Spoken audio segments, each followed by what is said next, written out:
Bom, meu nome é Romilson. Neste vídeo eu quero estar falando novamente sobre a Páscoa e o arrebatamento. Eu vou estar mostrando o paralelo que há entre os dois. Antes de começarmos este estudo, eu quero estar lendo um versículo aqui em Apocalipse, capítulo 9, versículo 15. Aqui diz assim: os 4 anjos que estavam prontos para a hora, o dia, o mês e o ano. Então veja bem, o Eterno, ele já tem tudo programado, tudo para acontecer no ano certo, no mês certo e no dia certo. O arrebatamento já está marcado pelo Eterno para acontecer no ano certo, no mês certo e no dia exato. Para ser mais preciso, eu creio que o Eterno marcou a hora e até o segundo para acontecer o arrebatamento. Já está marcado no calendário do Eterno. Agora, com respeito à Páscoa, nós podemos dizer que a Páscoa ela é uma tipologia do arrebatamento da igreja. A Páscoa é uma tipologia do arrebatamento que vai acontecer. Veja bem, por que eu estou dizendo isso? Porque o apóstolo Paulo, ele diz que tudo que aconteceu no Velho Testamento são sombras do que haveria de vir. Para nós entendermos hoje o Novo Testamento, nós temos que ir lá no Velho Testamento, olhar o que aconteceu lá e pegar aquilo como sombra, tá entendendo? E juntar com o Novo Testamento para nós entender qual é o plano do Eterno. Veja bem, vou dar só um exemplo aqui. Moisés no Velho Testamento, ele era uma tipologia de Yahshua. Ele foi o libertador de Israel no Velho Testamento. E Yahshua é o libertador da igreja. Israel era uma tipologia da igreja do Mashiach. Israel passou pelo deserto ali para entrar na terra prometida. A igreja está passando hoje por um aperfeiçoamento para poder entrar no milênio, para poder reinar com Yahshua. Estou dando só um exemplo. Vamos continuar então com o estudo. A Páscoa, ela foi a libertação do povo do Eterno do Egito. O arrebatamento será a libertação da igreja deste mundo. Israel foi libertado do Egito através de Moisés. A igreja vai ser libertada desse mundo de trevas e libertada do pecado através de Yahshua. E isso vai acontecer no arrebatamento. A Escritura nos mostra que no dia 14 de Nissan, o Cordeiro Pascual foi sacrificado no pôr do sol. E a Escritura nos mostra que logo após o sacrifício do Cordeiro Pascual, seguia-se a festa dos pães asmos. Isso está no livro de Êxodo, capítulo 12. E hoje nós sabemos que Yahshua é o nosso Cordeiro Pascual. Ele é a nossa Páscoa, que está registrado no livro de 1 Coríntios, capítulo 5, versículo 7. E nós sabemos também que, junto com esse Cordeiro Pascual ali, estavam os pães asmos. O que são os pães asmos ali? Os pães asmos representam a igreja do Mashiach. Por quê? Porque nós formamos um só pão com Yahshua. Yahshua é o cabeça e nós somos o seu corpo. A igreja, juntamente com Yahshua, forma um só pão. Aonde está isso, meu Deus? Está no livro de 1 Coríntios, capítulo 5, versículos 6 ao 8. E está também em 1 Coríntios, capítulo 10, versículo 15 e 18. Então veja bem, por isso que essas duas festas, elas estão interligadas. O sacrifício do Cordeiro Pascual, junto com a festa dos pães asmos, estão interligados os dois. Logo após o sacrifício do Cordeiro Pascual, iniciava-se a festa dos pães asmos. Os pães asmos representam a igreja do Mashiach, a igreja sem fermento. Então veja bem, irmãos, devido à igreja e Yahshua formar um só pão sem fermento, hoje nós podemos entender os Salmos 81, versículo 3 em diante, aonde diz a nossa festa. Por que ali está escrito a nossa festa? Vou estar lendo para os irmãos vão entender. Salmos 81, versículo 3 diz assim: elevai a música, soai o tamborim, a harpa melodiosa e a citara. Soai a trombeta pelo novo mês, na lua cheia, no dia da nossa festa. Por que o próprio Mashiach está dizendo o dia da nossa festa? Porque ele e a igreja formam um só pão. Então essa festa, ela não é a festa somente de Yahshua. Ela não é a festa somente da igreja. Ela é a nossa festa. É a festa da igreja junto com Yahshua. Os dois formam um só. O cabeça com o corpo. Os dois formam um só pão. Entendeu, irmãos? Por isso, a Páscoa é a festa da igreja e Yahshua. Por isso é chamado a nossa festa. Por isso, hoje nós podemos entender o anseio de Yahshua por participar daquela Páscoa junto com os discípulos. Olha o que ele diz. E disse-lhes, desejei ardentemente comer esta Páscoa convosco, antes de sofrer. Pois eu vos digo que já não a comerei, até que ela se cumpra no reino do Eterno. Então veja bem, ele diz, desejei ardentemente comer essa Páscoa convosco. Os discípulos ali representavam a igreja do Mashiach.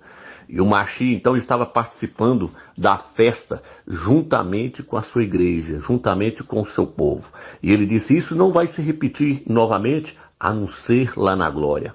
Então hoje nós podemos entender o porquê que Yahshua desejou participar da Páscoa juntamente com os discípulos. Porque ele entendia essa passagem do livro de Salmos 81, versículo 3 ao 4, aonde é chamado a nossa festa. É a festa do Mashiach com o seu povo, com a sua noiva, com a sua igreja. Então veja bem, irmãos, hoje quando nós lemos 1 Coríntios capítulo 11, versículo 20 em diante, nós vemos que a Páscoa, ela passou a ser a ceia celebrada pela igreja primitiva. Hoje a igreja, ela está celebrando essa ceia sem a presença física de Yahshua. Por quê? Porque ele mesmo disse no livro de Lucas 22, versículo 16, ele diz, pois eu vos digo que já não a comerei, até que ela se cumpra no reino do Eterno. Então ele prometeu que ele vai voltar a celebrar essa festa juntamente com a igreja. Quando eu digo vai voltar a celebrar juntamente com a igreja, eu digo fisicamente ele vai estar presente. E a igreja vai estar fisicamente na sua presença. Então a igreja e Yahshua vai poder celebrar essa festa novamente. Aonde? Lá no reino do Eterno. É lá que isso vai acontecer. Aonde está registrado isso, amigos? Está registrado em Apocalipse, capítulo 19, versículo 9. Diz assim, a seguir disse-me, escreve, feliz aqueles que foram convidados para a ceia das núpcias do Cordeiro. E acrescentou, estas são as verdadeiras palavras do Criador. É interessante observarmos, irmãos, que essa festa, ela durava 7 dias. A festa dos pães asmos durava 7 dias.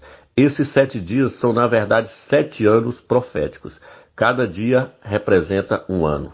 Esses 7 dias, eles representam os 7 anos de tribulação que vai haver sobre essa terra. Porém, a igreja estará lá na glória, celebrando a ceia com Yahshua. Estará na festa com Yahshua. Uma outra questão que nós podemos ver desses 7 dias de festa é o casamento judaico. Nós sabemos que no Velho Testamento, quando uma pessoa casava, ele ficava 7 dias em festa, nas núpcias. Isso está onde? Está no livro de Juízes, capítulo 14, versículo 12.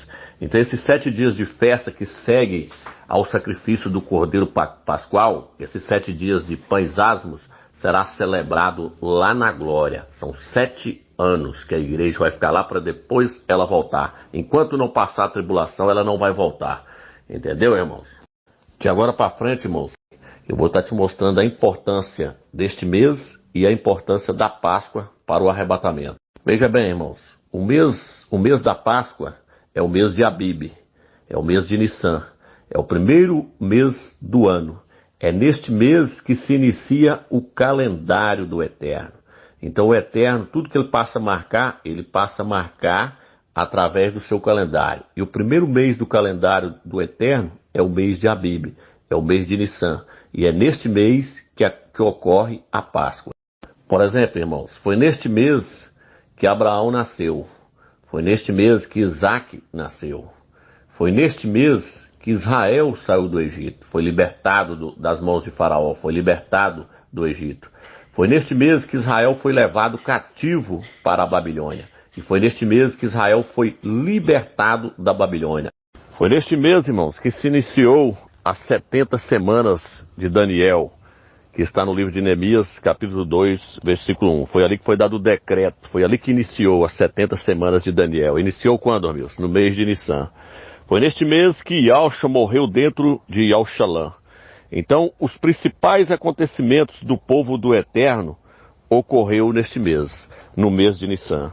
E tudo indica que o arrebatamento também vai acontecer neste mês, no mês de Abib, no mês de Nissan. Uma das provas que nos leva a crer que o arrebatamento vai acontecer nesse mês está no livro de Cantares. Cantares capítulo 2, versículo 10 ao 14.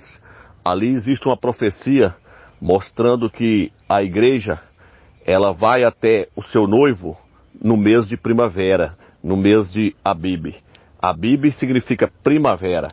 Então veja bem, irmãos, lá está dizendo: levanta-te, querida minha, formosa minha, e vem a mim. É Yahshua chamando a igreja até ele. Porém lá diz que passou o inverno, passou as chuvas, passou o verão e chegou-se a primavera. E foi na primavera ali que o autor desse livro registrou uma profecia, onde o Mashiach diz: levanta-te, querida minha, formosa minha, e vem a mim. Vem a mim que mês? No mês da primavera. O mês de Abib é o mês da primavera, é o mês reconhecido como o mês da primavera. Então veja bem, no livro de Salmos, capítulo 81, versículo 3, o autor diz: tocai a trombeta na lua cheia, no dia da nossa festa. Nós sabemos que no dia do arrebatamento vai haver um soar das trombetas do Eterno. E o autor diz na lua cheia. Nós sabemos que a Páscoa, ela se inicia com a lua cheia. E aí o autor termina dizendo: no dia da nossa festa. Essa festa é a festa da Páscoa. Essa festa é a festa que Yahshua vai celebrar lá na glória, juntamente com a igreja. Por isso, no livro de Hebreus, capítulo 12, fala da festa que vai haver no céu no dia do arrebatamento. Hebreus, capítulo 12, versículo 22 em diante. Então, veja bem, irmãos, além de tudo indicar que o arrebatamento vai acontecer na primavera, no mês de Abib, no mês de Nissan, tudo indica que ele vai acontecer também num dia de lua cheia. Por quê? Porque assim como o sol é um símbolo de Yahshua, um símbolo do Mashiach, isso está registrado no livro de Malaquias, capítulo 4, ele diz que Yahshua é o sol da justiça que vem trazendo salvação nas suas asas. Assim como o sol simboliza Yahshua, a lua nas escrituras é um símbolo da igreja. A lua é um símbolo do povo do Eterno, é um símbolo da igreja do Mashiach. E eu creio também que é a lua que marcará a data do arrebatamento da igreja. No livro de Salmos 104, versículo 19, diz assim: ele fez a lua para marcar os tempos. E no livro de Eclesiastes 43, versículo 6 em diante, diz assim: também a lua, sempre exata, a mostrar os tempos, é sinal eterno. É a lua que marca as festas, astro que decresce depois de sua cheia.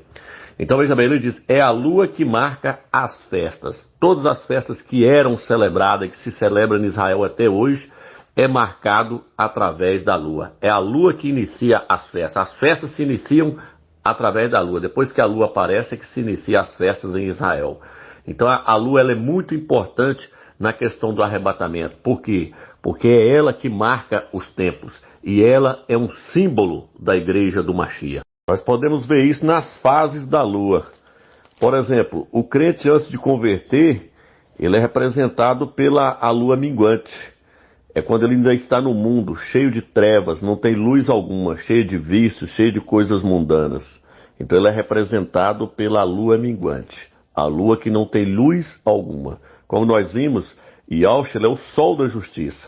E nós sabemos que a lua ela não tem luz própria, ela recebe a luz do sol. Assim é a igreja. A igreja ela não tem luz própria, mas ela recebe a luz que vem do Mashiach, que é o sol da justiça. Então a igreja, o crente antes de converter, ele é representado pela lua minguante. Ele ainda não recebeu a luz do Mashiach. Mas quando ele se converte, aí ele passa a ser representado pela lua nova. Por isso que o apóstolo Paulo diz que tudo se fez novo. Depois que a pessoa converte, 2 Coríntios capítulo 5, versículo 17, o apóstolo Paulo, o apóstolo Shaul diz que tudo se fez novo. Por quê? Porque agora a pessoa passou a receber a luz do Mashiach. A lua passa a receber a luz do sol. A igreja, o crente, passa a receber a luz de Yahshua, que é o sol da justiça. Então ele se tornou uma nova criatura. Ele passa a ser representado pela lua nova. Já a fase da lua crescente, essa representa aquele crente que passa a estudar as escrituras. E aí agora ele começa a sair do leite para passar para o alimento sólido. Ele começa a crescer espiritualmente. Por isso que o apóstolo Paulo, quando ele escreve ali, ele diz: leite-vos dê a beber e não alimento sólido, porque vocês ainda são crianças, meninos em Cristo, meninos no Machia. Então, o crente, depois que ele converte, ele tem que passar a alimentar de alimento sólido. Ele sai do leite e tem que passar agora para o alimento sólido, para ele poder crescer. Aí quando ele começa a crescer, ele é representado então pela fase da lua crescente. Ele começou a crescer espiritualmente na fé. Ele começou a amadurecer. Então este crente é representado pela lua crescente. Agora a fase da lua cheia, essa representa o crente maduro. O crente que se tornou um ancião. O crente que atingiu a maturidade do Machia, como está escrito no livro de Efésios, capítulo 4, versículo 13. Diz que todos nós devemos chegar à estatura do perfeito varão.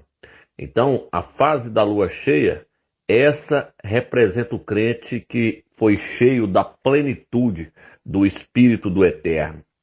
Essa simboliza o crente maduro, o crente que está pronto para ser arrebatado, que está pronto para ser colhido pelo Eterno, quando acontecer o primeiro arrebatamento.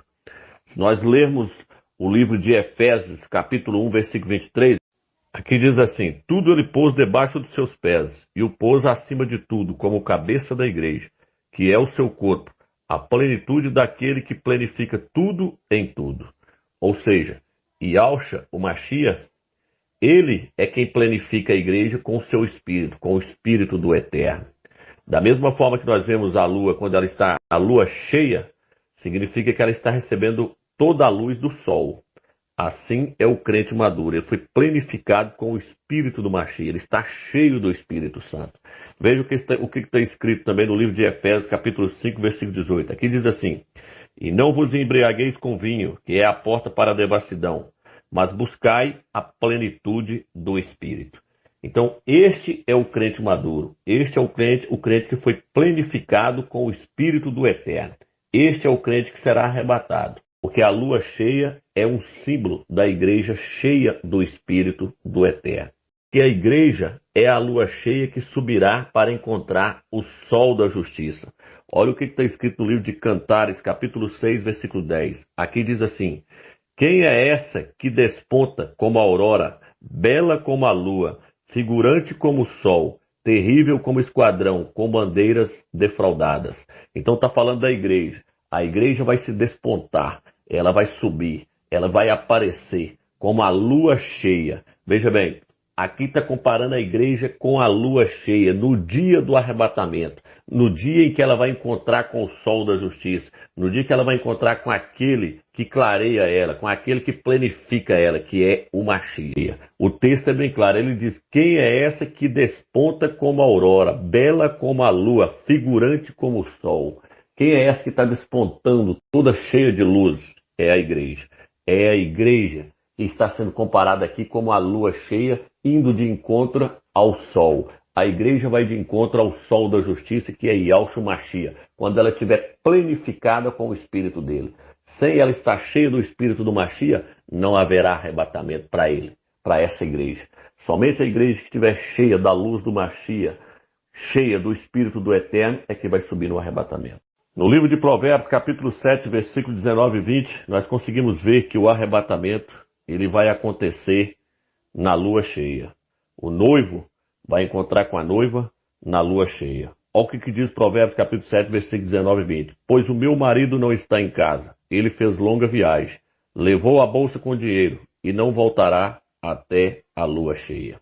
Quando nós comparamos o livro de Salmos, capítulo 81, versículo 3 e 4, com Hebreus 12, nós podemos entender muita coisa.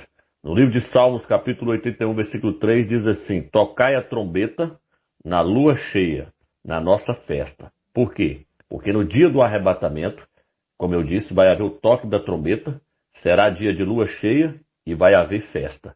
Olha o que diz no livro de Hebreus, capítulo 12, diz assim: mas vós vos aproximastes do monte Sião, e da cidade do Criador vivo, a Jerusalém celeste, e de milhares de anjos reunidos em festa, e da assembleia dos primogênitos, cujos nomes estão escritos nos céus. Preste bem atenção no que está dizendo aqui. Está dizendo que no dia do arrebatamento, nós vamos para o monte Sião, lá para a cidade do Criador vivo, onde estará milhares de anjos reunidos em festa. Por isso que no livro de Salmos diz, toque a trombeta na lua cheia, no dia da nossa festa. Mas o autor de Hebreus, ele deixa algo mais claro aqui ainda. Ele mostra quem é que vai subir nesse primeiro arrebatamento. Ele diz assim, no versículo 3 ele diz, e da assembleia dos primogênitos, cujos nomes estão escritos nos céus. Ou seja, na reunião, na assembleia, na reunião dos primogênitos. O que é primogênito? Primogênitos são os filhos mais velhos. Olha o que diz essa Bíblia aqui, uma outra tradução. Essa aqui diz assim, pelo contrário, vocês chegaram ao Monte Sião e à cidade do Criador vivo, a Jerusalém celestial, com seus milhares de anjos. Vocês chegaram à reunião alegre dos filhos mais velhos do Criador. Então, o que eu disse antes? Só vai subir aqueles que estiverem plenificados com o Espírito do Eterno, aqueles que cresceram espiritualmente. Por quê? Porque eles são os filhos mais velhos, eles são maduros, eles são anciões, eles são vencedores.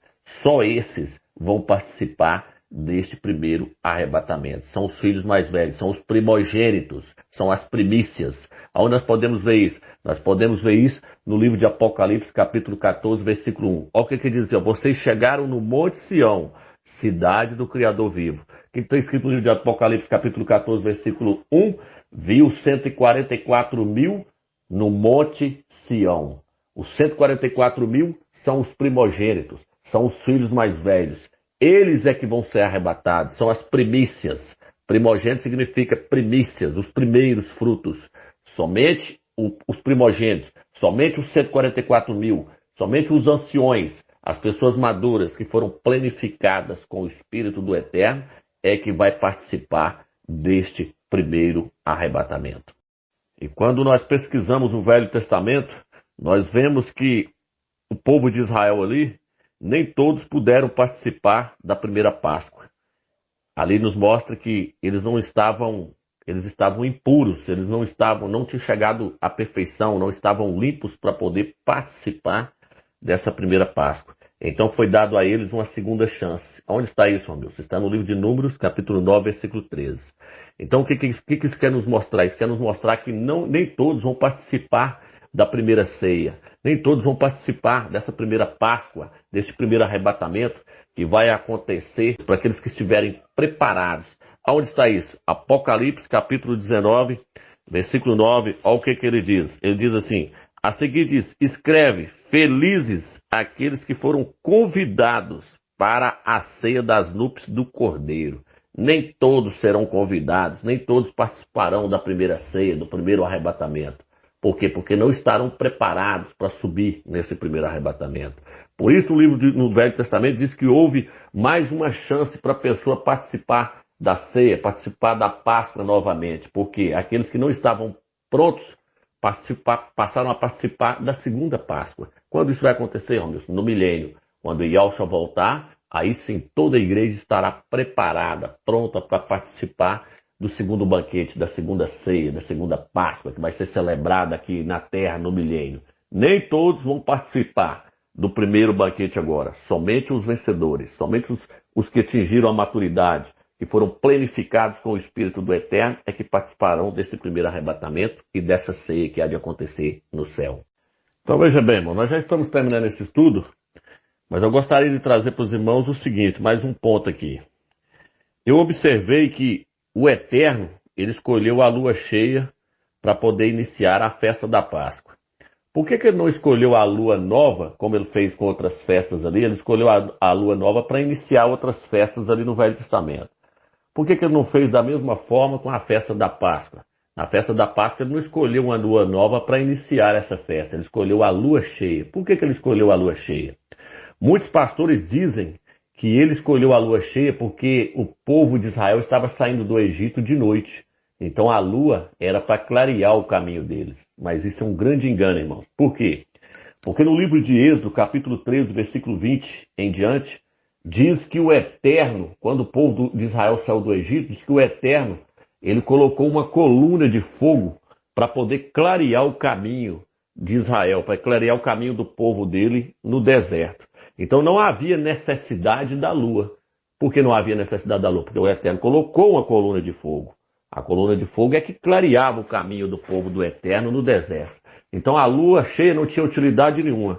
E isso está correto. Por quê? Porque aquela coluna de fogo, ela representa o próprio Yahshua, ela representa o Mashiach. É ele que é a luz do mundo. É ele que é a luz da igreja. Então eu vejo assim, o Eterno colocou essa festa para iniciar na lua cheia, para mostrar para nós que a libertação do povo dele, a libertação da igreja vai acontecer na lua cheia, marcando a data para o arrebatamento. Tá entendendo, irmãos? Eu vejo dessa forma. Eu vejo que o arrebatamento ele vai acontecer na lua cheia. Por quê? Porque a lua cheia ela é um símbolo da igreja cheia do Espírito Santo, da igreja cheia do Espírito do Eterno. Aonde está isso? Isso está em Cantares, capítulo 6, versículo 10, que nós já lemos. Então não tem nada a ver com clarear caminho para o povo de Israel no deserto. E em Êxodo 12, irmãos, nós vemos que eles saíram com os rins cingidos, com a vara na mão e com sandália nos pés. E diz que eles saíram às pressas. O que isso nos mostra, irmãos? Nos mostra que o arrebatamento, essa questão de saíram às pressas, nos mostra que o arrebatamento ele vai ser num piscar de olhos. E eles saíram com os rins cingidos, com vara na mão e sandália nos pés. Aonde está isso, amigo? Isso está no livro de Efésios. Efésios 6, o apóstolo Paulo, o apóstolo Shaul nos mostra como o crente que vai subir no arrebatamento vai estar. Diz que ele estará com a couraça da justiça, com os pés calçados, com as sandálias que são o evangelho do Eterno. Diz que ele estará com a espada do Espírito, que é a palavra do Criador. Então tudo que está no Velho Testamento, irmãos, é uma tipologia do que vai acontecer no Novo Testamento. Por isso que nós vemos que Faraó tentou impedir eles de saírem do Egito. Aonde está isso, amigo? Isso está no livro de Apocalipse, capítulo 12. Por quê? Porque Faraó é uma tipologia do dragão, uma tipologia de Satanás. Em Apocalipse 12 diz que o dragão se deteve em frente da mulher para impedir ela de dar à luz, para que o seu filho não fosse arrebatado. Mas nós vemos no capítulo 12, versículo 5, diz que a mulher deu à luz ao filho varão e o seu filho foi arrebatado para o trono do Criador. Satanás tentou impedir Israel de sair do Egito, mas o Eterno os tirou com mão forte. Da mesma forma, o Eterno vai tirar os vencedores, vai tirar eles da presença de Satanás, vai tirar eles deste mundo com mão forte. Serão arrebatados com força. Entendeu, irmãos? Por exemplo, irmãos, as escrituras nos dizem que o Criador tirou Israel da escravidão do Egito com mão forte. Isso está em Êxodo 3, versículo 14 e Salmo 136, versículo 11 e 12. Mão forte significa tirar com força. E a palavra arrebatamento significa arrancar com força. Então tudo está ligado, irmãos. O Eterno tirou Israel do Egito com mão forte. O Eterno vai arrebatar a igreja. A palavra arrebatamento significa arrancar com força. Não podemos afirmar 100%, mas nós devemos ficar atentos. Tudo nos leva a crer que vai ser na Páscoa o arrebatamento. Veja por quê, irmãos. Israel viveu muitos momentos no Egito. Passou por muito sofrimento, até o dia em que houve a instituição da Páscoa. E aquele foi o momento do seu livramento. Aquele era o momento da saída do Egito. Por isso em Deuteronômio 16, versículo 6 diz: sacrificarás a Páscoa à tarde, ao pôr do sol, hora em que saístes do Egito. Então tudo, irmãos, está ligado. Veja bem, Faraó é uma tipologia de Satanás. O Egito é uma tipologia do mundo. Israel é uma tipologia da igreja. Assim como Israel foi liberto de Faraó, foi liberto do Egito, a igreja vai ser liberta do pecado, vai ser liberta da mão de Satanás, porque Satanás é o governante deste mundo. Então tudo é uma tipologia, tudo encaixa perfeitamente na Páscoa. Então para terminar esse estudo, eu gostaria de dizer algo para os irmãos. Veja bem, irmãos, você que tem me acompanhado aí, tem assistido os vídeos, vocês viram que nós lançamos aí vídeos mostrando que a nossa geração é a última geração. A nossa geração é a geração da figueira, que está registrado no livro de Lucas, capítulo 21. O Mashiach diz que a geração que vê-se Israel voltar para o seu país era a última geração. Israel começou a voltar para o seu país no ano de 1948. E a Escritura nos mostra que uma geração tem 80 anos. O ano que vem, no dia 25, no dia 25 e 26 de abril, Israel vai inteirar 73 anos. Vai inteirar 73 anos que a figueira brotou. A figueira brotou no dia 14 de maio de 1948. E se nós usarmos o calendário profético, o calendário do Eterno, dia 25, dia 26 de abril, Israel não vai completar 72 anos, ele vai completar 73 anos. Com mais 7 anos, nós teremos 80 anos. E no livro de Salmos diz que a geração do fim ela é de 70 a 80 anos. Então tudo leva a crer que o arrebatamento vai acontecer na Páscoa. Não podemos afirmar 100%, mas nós devemos ficar atentos. Essa é a última geração. Que os irmãos fiquem na graça e na paz do Eterno.